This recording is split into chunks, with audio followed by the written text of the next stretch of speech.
SSC classes में आपका स्वागत है। एसएससी एचएसएल के प्रीवियस ईयर के क्वेश्चन पेपर चल रहे थे, उसका हम पार्ट 1 कर चुके थे 17 मार्च का। पार्ट सेकंड ये है, क्वेश्चन नंबर 11। क्वेश्चन नंबर 11 में दे रखा है एक सर्किल है, एक सर्किल पे दो सीकेंट खींची हुई है। ये एल पॉइंट है, ये ए, ये बी, ये सी और ये डी। ए बी की वैल्यू एक दे रखी है, बी और एल इसकी वैल्यू 4 दे रखी है। डी से एल तक की वैल्यू 6 है और सी से डी तक की वैल्यू 11 है। तो उसके लिए एक फॉर्मूला होता है और हमसे पूछा है ए बी की वैल्यू क्या होगी। इसके लिए फॉर्मूला होता है बाहर वाला और ये पूरा, ऐसे बाहर वाला और ये पूरा, इन दोनों का मल्टीप्लाई एक दूसरे के बराबर होता है। तो 11 गुणा 17 नहीं, बाहर वाला 6 गुणा 17 equals to 4 into 4 plus x. 17 छक्के 102, 4 गुणा 4 प्लस एक्स, 4 से इसको काटेंगे, 4 दूनी 8, 4 पंजे 20 और 4 पंजे 20, ये 4 प्लस एक्स। और जब 4 को ले जाएंगे तो एक्स की वैल्यू कितनी आ जाएगी 21.5 सेंटीमीटर। तो एक्स की वैल्यू कितनी आ गई 21.5 सेंटीमीटर, जो कि हमसे पूछी है। यही आंसर है इसका। Question number 12। क्वेश्चन नंबर 12 में दे रखा है कोई भी धनराशि है, उसमें 8 वर्ष और 10 वर्ष के चक्रवृद्धि ब्याज, उस चक्रवृद्धि ब्याज नहीं साधारण ब्याज का अंतर दे रखा है 200 रुपये, और जबकि रेट दे रखा है 8 वर्ष और 10 वर्ष और रेट है हमारा 10%। इन दोनों का जो डिफरेंस है एसआई का वो 200 रुपये दे रखा है। तो 8 साल के लिए 10% के हिसाब से कितनी हो गई 80%, और 10% के हिसाब से 10 साल के लिए हो गई 100%। यहाँ से कितना डिफरेंस आया 20%। 20% की वैल्यू देख के 200, और हमें चाहिए 100% की वैल्यू। 100% की वैल्यू निकालने के लिए 5 को मल्टीप्लाई इधर, 5 को मल्टीप्लाई इधर, तो 100% की वैल्यू निकाले 1000 रुपये। यही हमसे पूछा है, जो कि इसका प्रिंसिपल होगा।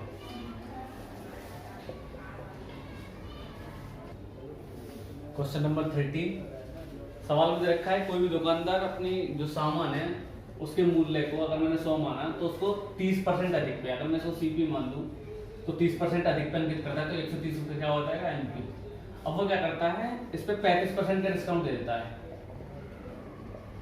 जब 35% का डिस्काउंट देंगे इस पे, 35% 10% कितना हो जाएगा 13, 30% 39 और 5% 6.5, तो 13 के 39 और 6.5 45 में से माइनस करने पड़ेंगे।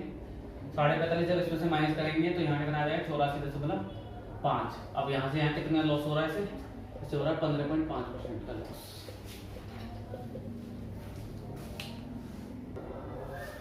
Question number 14। क्वेश्चन नंबर 14 में दे रखा है भाई सोहन एक प्लॉट को 15% की हानि पर 2,55,000 रुपये में बेचता है, तो 10% का लाभ कमाने के लिए उस प्लॉट को कितने रुपए में बेचा जाएगा।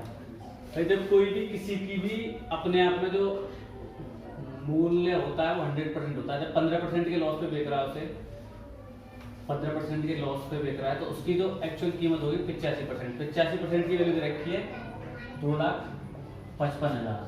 यहाँ से 1% की वैल्यू निकालने के लिए 2,55,000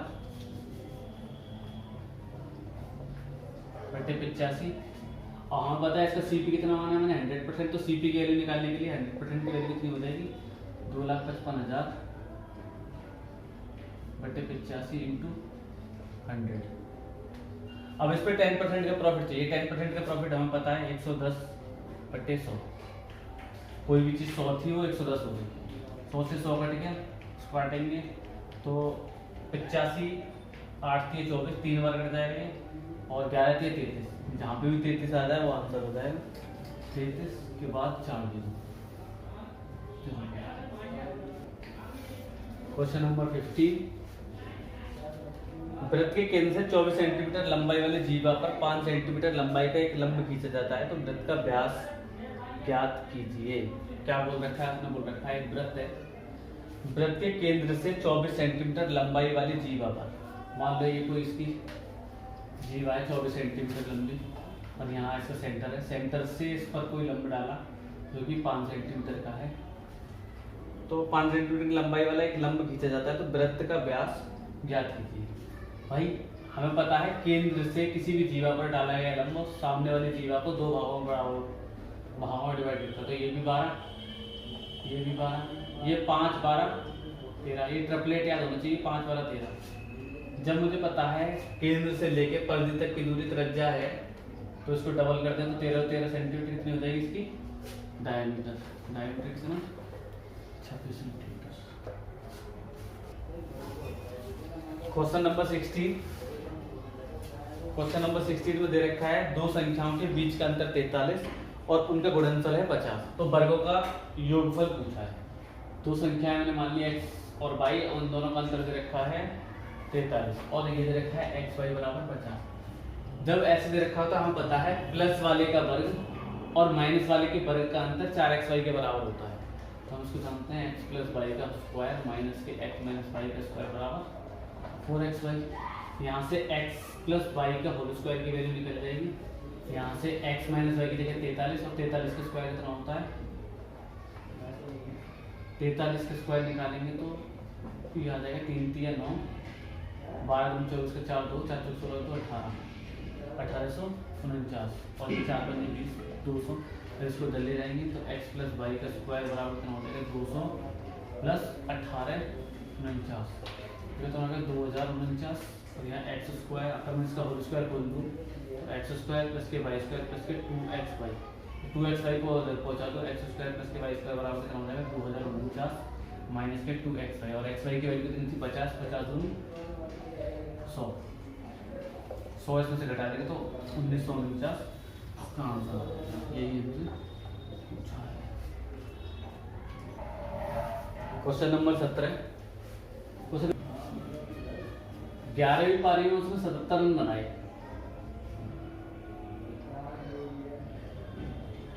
तो 3 औसत बढ़ जाता है, 3 के हिसाब से औसत बढ़ जाता है। तो 10 पारी में कितना बड़ा होगा भाई 30 रन। तो जब 10 पारी में 30 रन बड़ा होगा तो 11 पारी तक औसत कितना रहा होगा 77 माइनस 30।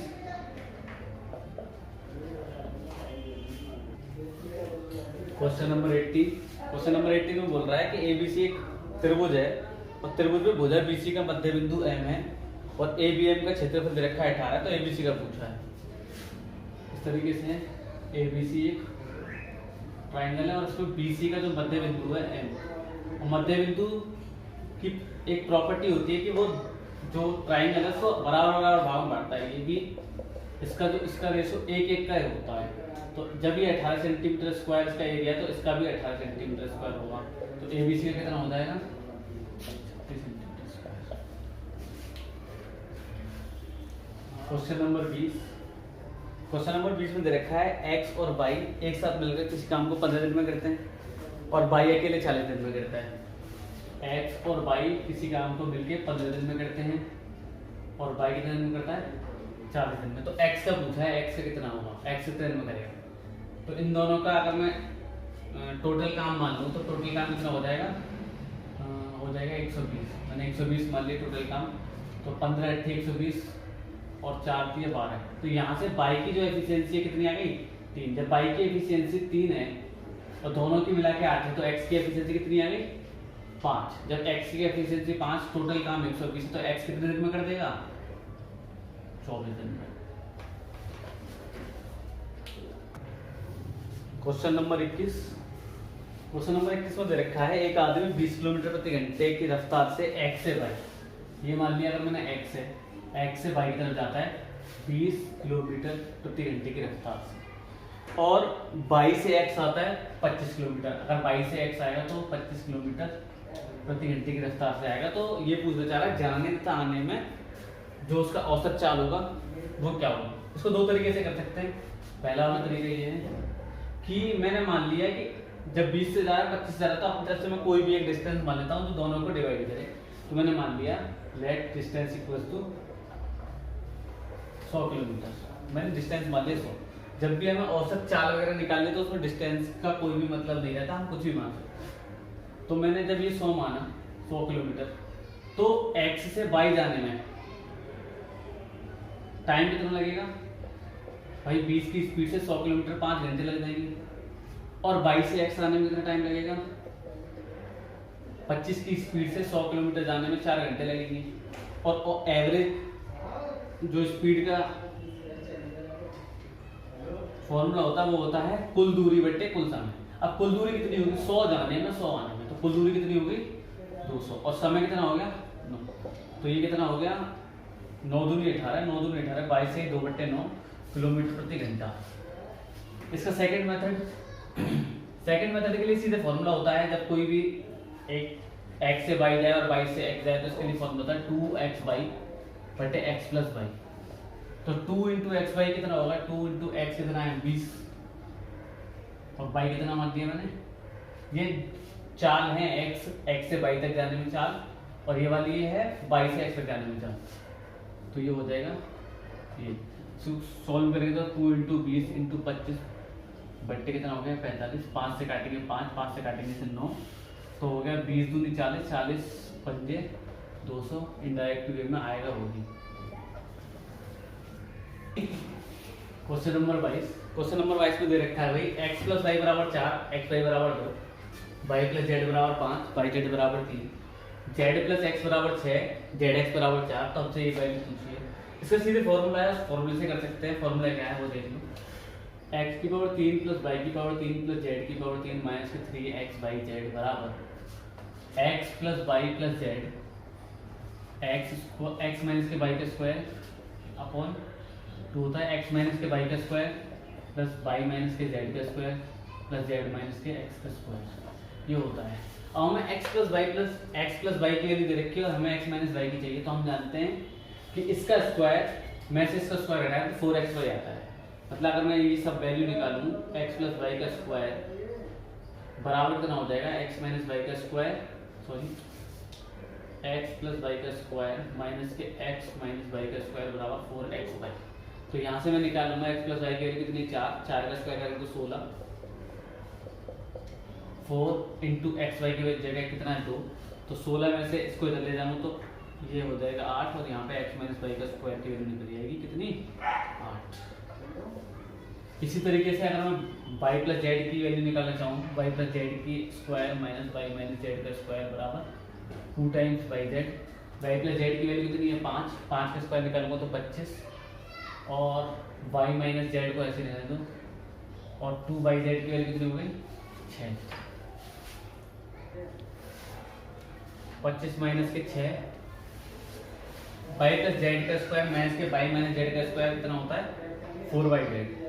तो यहाँ 4 इंटू बाई जेड की वैल्यू कितनी 3, तो ये 25 माइनस के y माइनस के जेड का स्क्वायर बराबर कितना 12। तो y माइनस जेड की वैल्यू कितनी आ जाएगी स्क्वायर का 13, y माइनस जेड का स्क्वायर कितना आ गया 13। इसी तरीके से हम z माइनस एक्स की वैल्यू भी निकाल सकते हैं, z प्लस एक्स का स्क्वायर माइनस के z माइनस एक्स का स्क्वायर बराबर 4 times Z x. z plus x कितना है 6 का स्क्वायर करेंगे तो 36 माइनस के z माइनस एक्स का स्क्वायर और इसका कितना करेंगे 4 चौके 16, तो z माइनस एक्स कितना आ जाएगा 20। अब ये सारी वैल्यू यहाँ पुट करनी है और यहाँ पे हमें बताया x plus y, y plus z, z plus x, इनको तीनों को जोड़ेंगे। जब इन तीनों को जोड़ा हमने तो 2 times x plus y plus z बराबर कितना आ जाएगा 6 और 4 10 और 5 15। तो x plus y plus z की वैल्यू कितनी आ जाएगी 15/2। अब ये सारी वैल्यूज यहाँ पुट करनी है। जब x plus y plus z की वैल्यू हम यहाँ पुट करेंगे 15/2 तो ये वैल्यू बन जाएगी 15/4। x माइनस वाई का स्क्वायर हमने निकाल दिया कितना 8, y माइनस जेड का हमने निकाल दिया 13 और इसका निकाल दिया 20। तो ये 15/4 ये ऐसे रहने दिया हमने। जब इन सबको जोड़ेंगे तो कितना हो जाएगा 20 और 8 28, 28 और 13 41। 4 से मैं इसको काटूंगा तो ये कटेगा 4 एकम 4 ना जाने का 0, 4 दूनी 8 ये। जब इसका मल्टीप्लाई करेंगे तो ये कितना बन जाएगा 15 पंजे 5 5 16 का 7 15 30 37 का 7 16 का 3 15 का 10 में करेंगे तो 153 153.75। क्वेश्चन नंबर 23 में बोल रखा है ये वैल्यू दे रखी है 7 की पावर 81 प्लस 7 की पावर 82 प्लस 7 की पावर 83 और कुछ इसमें ऑप्शन दे रखे हैं 399 387 और 389 397। अब ये पूछ रहा है इनमें से ये पूर्णतः डिविजिबल किससे है। तो हम इसको 7 की पावर 81 मैंने कॉमन ले लिया, यहाँ बचेगा 1 और यहाँ बचेगा 7 और यहाँ बचेगा 7 का स्क्वायर। 7 की पावर 81 और यहाँ पे 7 और 1 8 और 49। जब सबको जोड़ेंगे तो 7 की पावर 81 × 57 अब 57 को देखेंगे तो 57 को और ब्रेक करें तो ये ब्रेक हो जाएगा 19 गुना 3। तो जिसमें भी 19 का फैक्टर हो वो पूर्णतः डिविजिबल हो जाएगा। तो इसको चेक करके देखते हैं पहले। तो मैंने 19 से चेक करा, 19 दूनी 38, 19 का 19 पूर्णतः डिविजिबल है, ये आंसर हो सकता है। इसको डिवाइड करा, 19 दूनी 38 7 आ रहा है, ये नहीं हो सकता। 19 दूनी 38 9 आ रहा है, ये नहीं हो सकता। 19 दूनी 38 और ये तो आंसर हमारा कितना हो जाएगा 399। क्वेश्चन नंबर 25 लास्ट है। इसमें डीआई के क्वेश्चन नहीं करे, डीआई क्वेश्चन के लिए अगर अलग से कोई वीडियो बनाऊं तो मैं डाल दूंगा। इसमें दे रखा है एक आयत का परिमाप 50 सेंटीमीटर है, इसके क्षेत्रफल और लंबाई का अनुपात 5:1 है, तो आयत की लंबाई परिमाप दे रखा है। परिमाप का फॉर्मूला हम जानते हैं आयत के परिमाप का 2l + b, ये दे रखा है 50, तो यहाँ से हमने निकाल लिया l + b बराबर कितना 25। दूसरी चीज ये दे रखी है कि इसका क्षेत्रफल हम जानते हैं आयत का क्षेत्रफल कितना होता है l × b, और इसकी लंबाई l, इनका रेशियो दे रखा है 5:1। L से L कट जाएगा, B की वैल्यू यहाँ से कितनी आ गई 5। जब B की वैल्यू यहाँ से 5 आ गई तो L की कितनी आ जाएगी 20।